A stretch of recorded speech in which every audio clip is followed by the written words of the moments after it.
itu. Ini baca.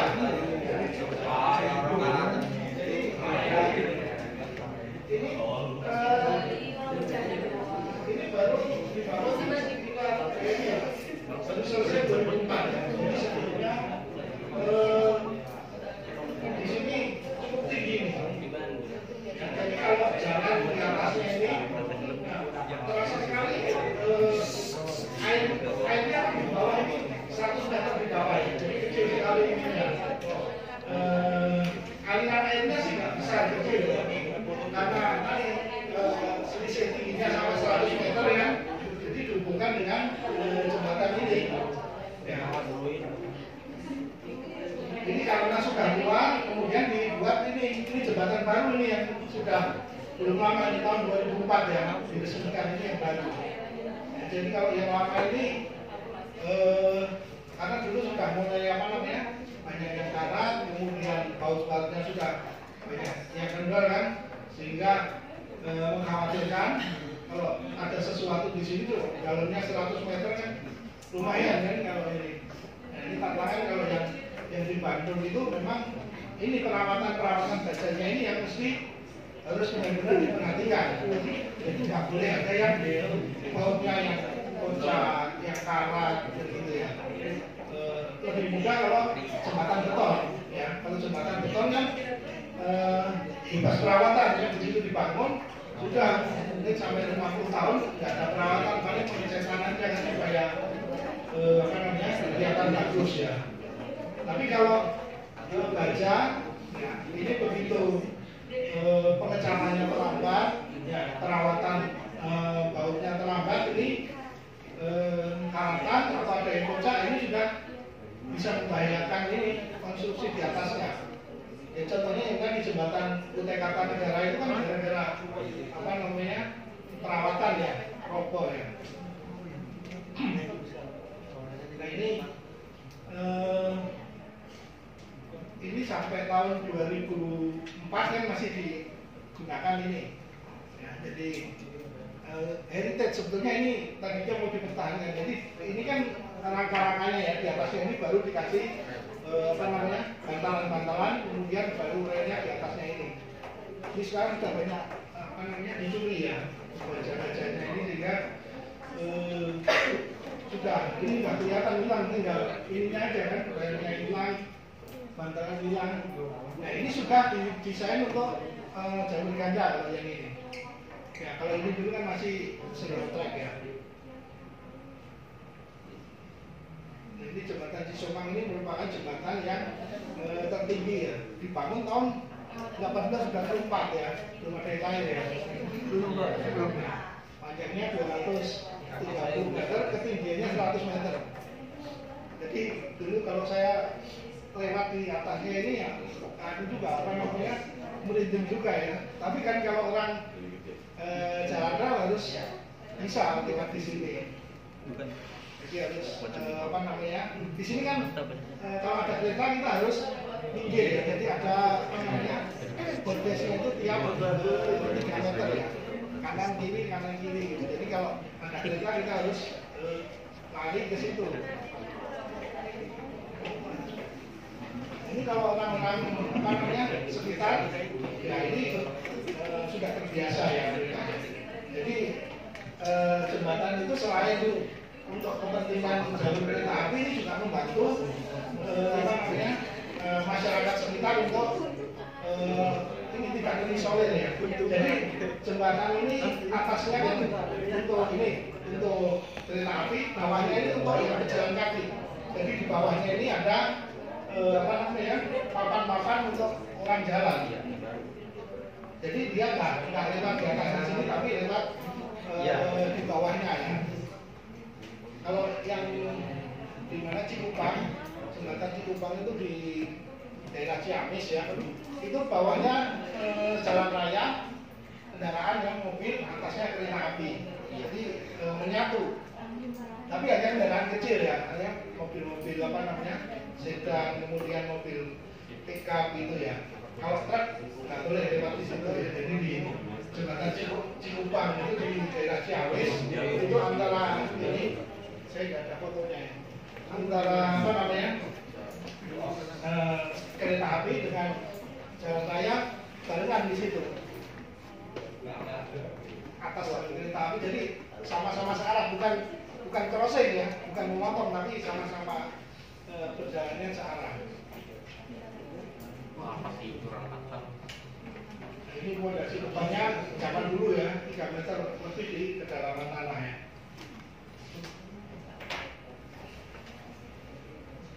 Nah kemudian ini Cikupan, mungkin sering lihat ya, kalau dari jalan tol kelihatan ini saat ini terpanjang di yang masih aktif ya. Sebetulnya ada jembatan yang ke arah Pangandaran yang di Banjarnegara itu lebih panjang lagi ya. Itu lebih dari 300 meter, tapi sekarang kita tidak beroperasi.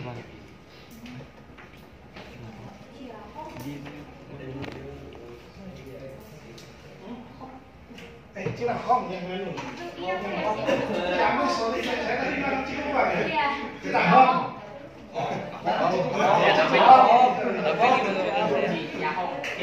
Orang Bandung ya, jadi Tasik, Cirahom. Jadi jembatan Cirahom itu apa namanya, di atasnya kereta api, di bawahnya jalan raya. Yang Cikupang yang ini, saya salah juga jadi yang ini sudah tahun 1900 ya dibangunnya ya. Jadi dulunya jembatan kan yang Cikampek Bandung ini dibangun setelah Cianjur ini ya, Bogor ya.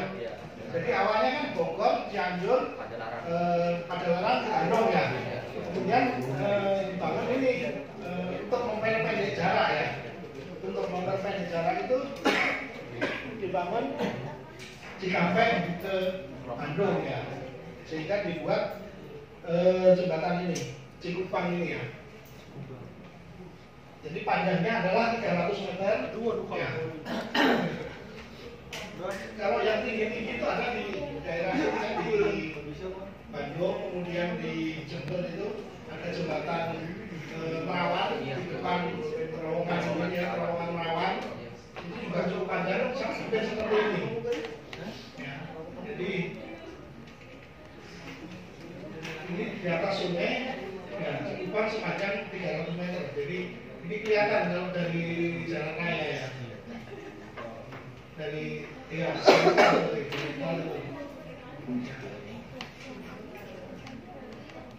ini di apa namanya dibangunnya ini ya 3 tahun ya. Ini juga membantu ini apa namanya, membantu menghubungkan antara di daerah yang sini dengan sini. Ya, yang agak jauh dari jalan raya kan yang di sini ya, di sini ya. Kemudian kalau sini sih di stasiun Sasak-Saat di sini, jadi masih dekat terowongan Sasak-Saat ya di sini.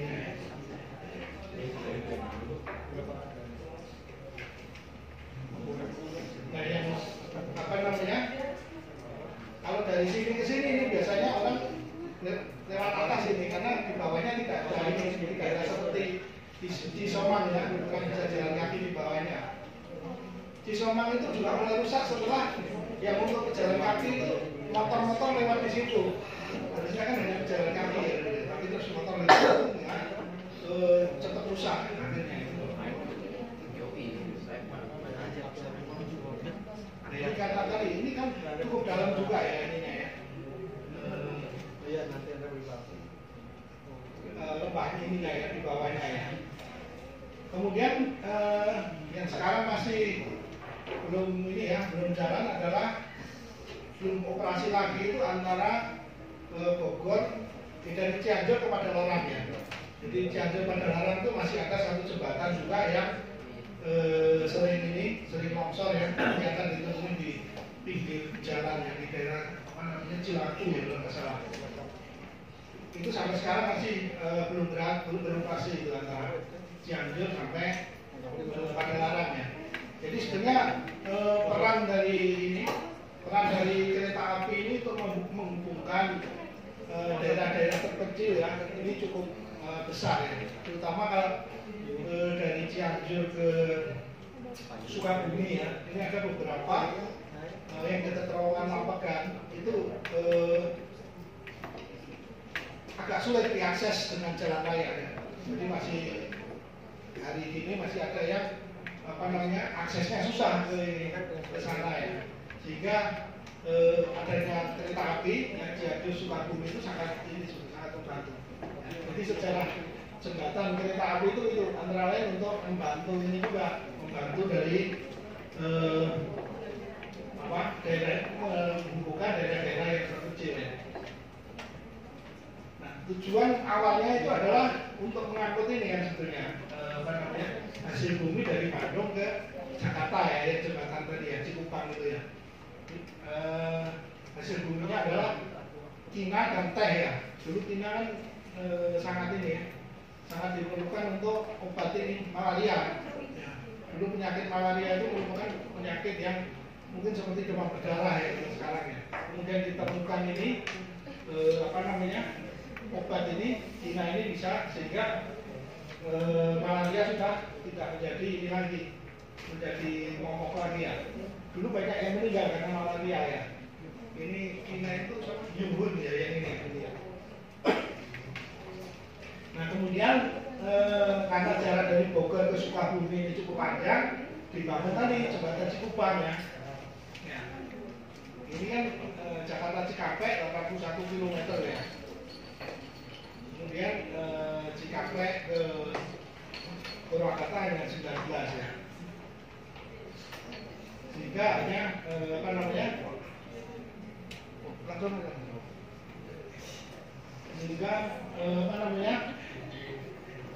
jarak Jakarta Bandung bisa 156 km. Kalau dari sekarang itu kalau dari Bogor ke Bandung ya,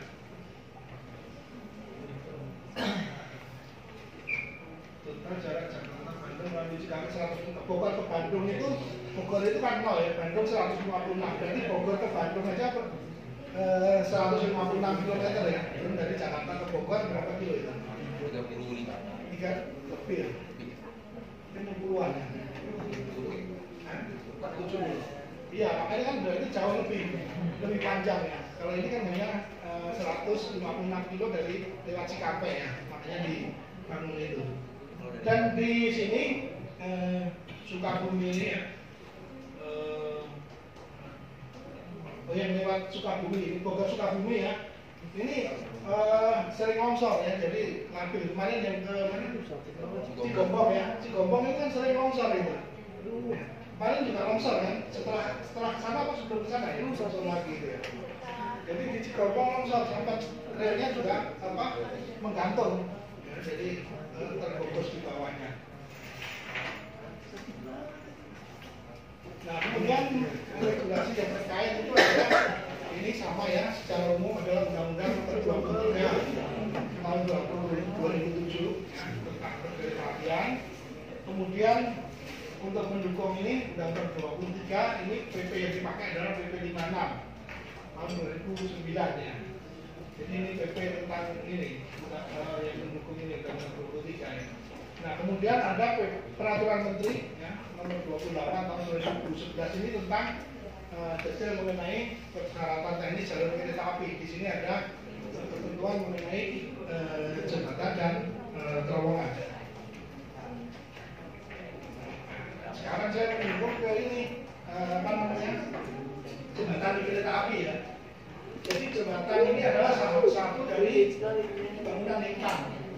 Jelaskan belum boleh? Ya, sudah ya. Jadi bangunan lingkar ini ada jembatan, terowongan, kemudian box cover, underpass ya, koridor dan lain-lain. Ya, yang disingkat BH ya. Jadi kalau di kereta api bilang BH itu bukan bukan porno ya, tapi adalah bangunan hikmah ya.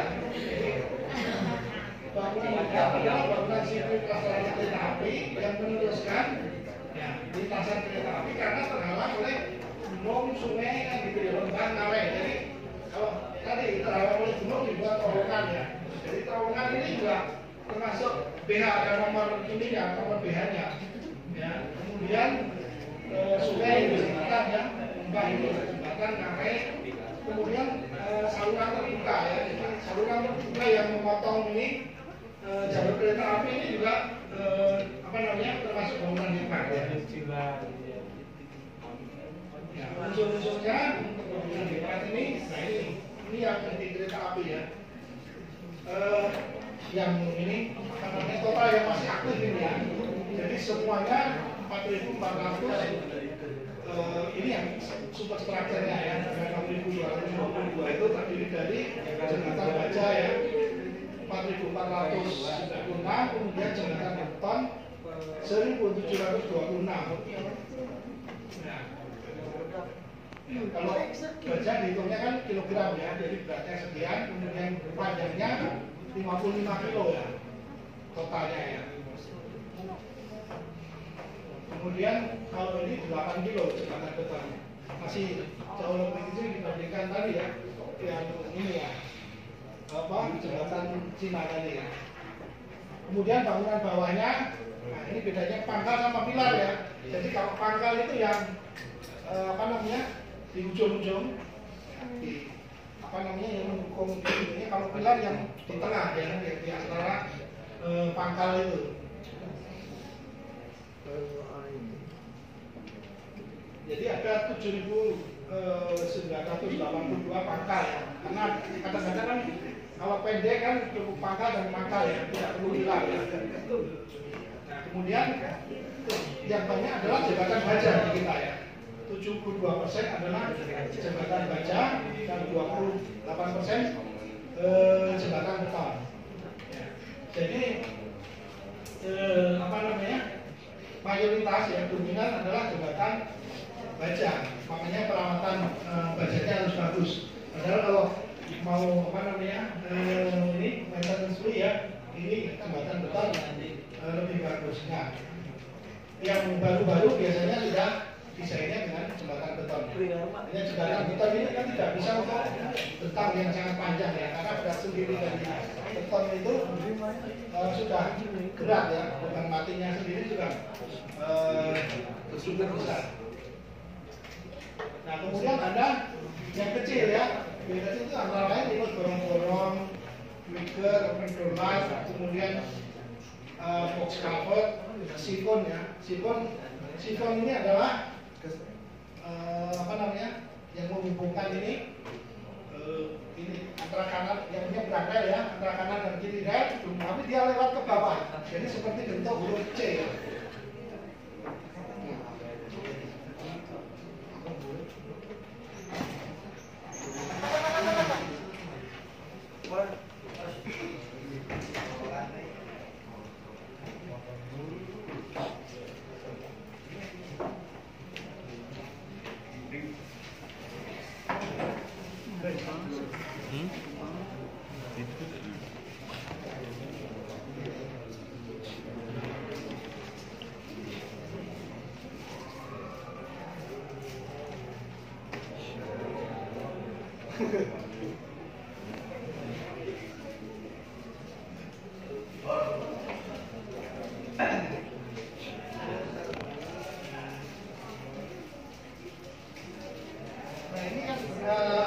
Misalnya di sini sawah ya, ada saluran ke sini, ya, saluran ke sini. Kemudian karena harus memotong rantai, kan nggak mungkin lihat sini kan, jadi dia di bawah, ya, di bawah sini.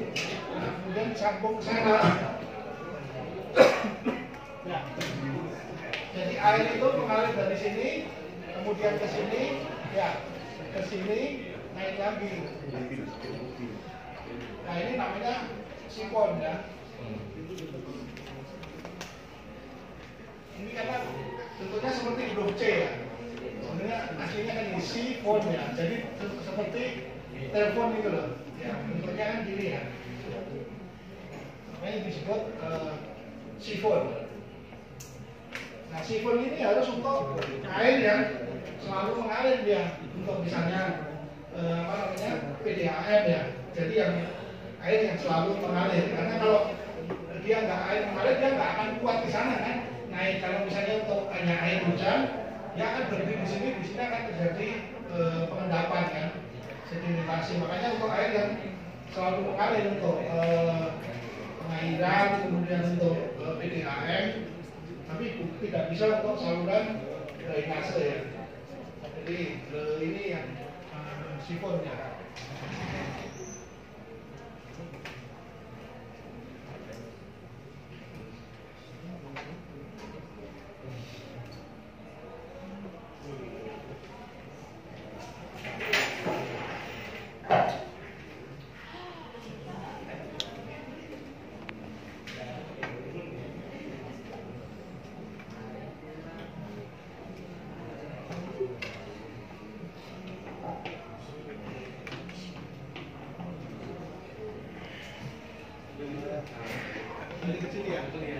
Jadi yang kecil-kecil ini kas 8.850.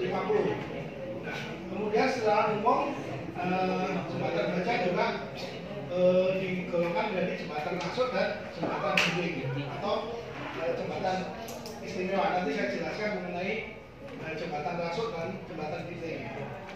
Kemudian bentang jembatan bisa bentang tunggal atau multi bentang. Bentang tunggal itu artinya hanya ada pangkalnya ya, jadi pangkal dia satu bentang ya.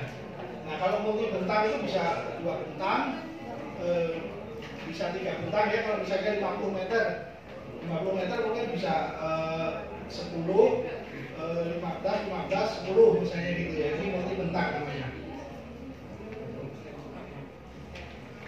Kemudian, nah pemilihan ini juga menjadi pertimbangan tersendiri ya, tergantung kondisi tanah, kondisi area, kemudian lokasi dan lingkungannya ya. Jadi apakah dia bisa hanya satu bentang ya, apakah harus multi bentang. Kemudian dengan perkembangan teknologi ya, beberapa jenis jembatan yang tipe baru sudah dipasang, misalnya komposit ya. Jadi komposit ini gabungan antara beton dengan baja ya. Ya, jembatan lengkung yang memadukan antara konstruksi baja dan beton ya, atau jembatan. Nah sekarang yang lebih maju lagi kan jembatan pre-stress ya. Pre-stress ini kan yang langsung di atas yang seperti mana sejak Budi ya, yang insinyur perempuan itu kemarin yang apa namanya, yang pintar itu ya, yang nah itu akhirnya itu pinter dia. Jadi dengan ini pre-stress ya. Jadi lengkung, biasanya lengkung itu kan tidak bisa panjang ya. Kalau lurus masih bisa ini. Lengkung ini kan ada hitungan tersendiri kan, ada apa namanya, kayak sentrifugal ya, kayak lateralnya cukup besar kan. Jadi dia bisa menghitung. Kemudian tanpa pilar di tengah kan. Jadi panjang, karena kalau ada pilar di tengah dia akan mengganggu ini jalan raya kan di Setiabudi ya, sehingga itu harus dihilangkan dengan bentang berapa meter itu ya? 180 apa ya? Panjang itu. Khususnya karena di lengkung yang agak sulit ya itu ya. Agak di lengkung, kalau bentangnya panjang itu mau ini apa namanya, meletakkan posisinya di atas itu aja kan sulit itu. Ya.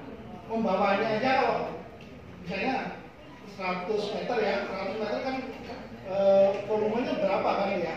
Kan berat jenis beton 2,4 ton per meter kubik kan. Ya, kalau 100 meter aja sudah berapa ton yang gitu ya. Ngangkutnya udah susah, belum ngangkatnya ya. Kalau lurus masih mudah ya ini ya. Kalau lengkung ini kan presisi ini kan juga sulit. Nah, ini saya salut juga itu kemarin pinter itu sih, siapa namanya itu ya, dari titik itu salah satu apa namanya, kemajuan teknologi di ini jembatan ya, pre-stress ini ya, dengan hamparan balas di atas lantai jembatannya. Kalau yang pendek-pendek sudah banyak yang pre-stress itu, yang pracetak itu kan pasti pre-stress ya. Kemudian pangkal dan pilar jembatan beserta fondasinya berfungsi menjaga jembatan ini di anunya apa namanya ini substructure ya, berarti ya, agar dapat dilalui bagian dari bangunan sungai ya. untuk mendukung kestabilan ini pangkal sama pilar ini juga ada hitungan sendiri ya, fondasi sudah dapat ya? Belum ya? Ada nggak? Saya lupa ya. Ini ada perhitungan tersendiri ini, apa namanya?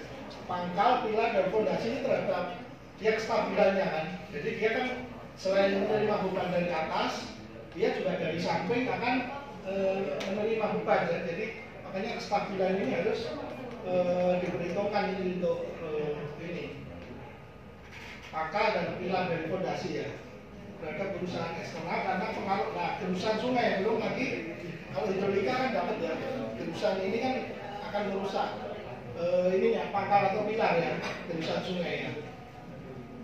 Nanti ada ini sendiri juga penjelasan mengenai seperti ini bagaimana mencegah supaya pangkal dan pilar itu tidak kena spuring, misalnya harus dipasang grate gitu ya untuk supaya aliran airnya itu bisa diarahkan tidak merusak di pangkal pilarnya.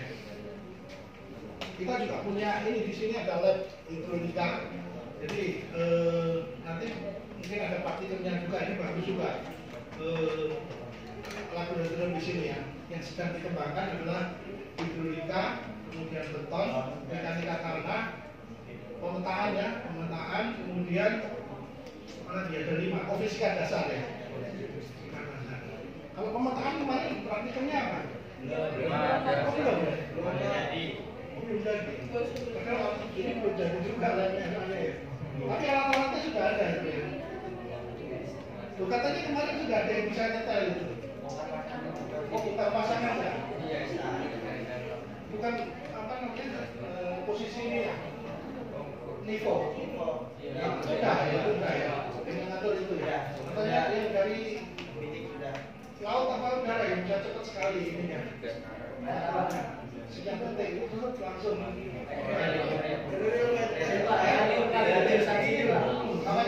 sini Pak. Oh dari sini ya? Ilham.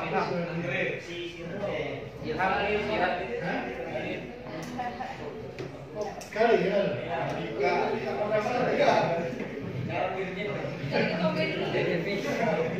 Itu termasuk apa namanya?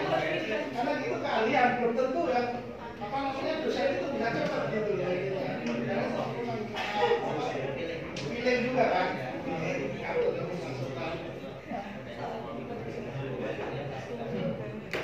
Kemudian pangkal dan pilar jembatan fungsi ini, oh ini sudah. Jadi, nah ini nanti bisa dibangun ini ada grapple, paut, crane dan lain-lain ya.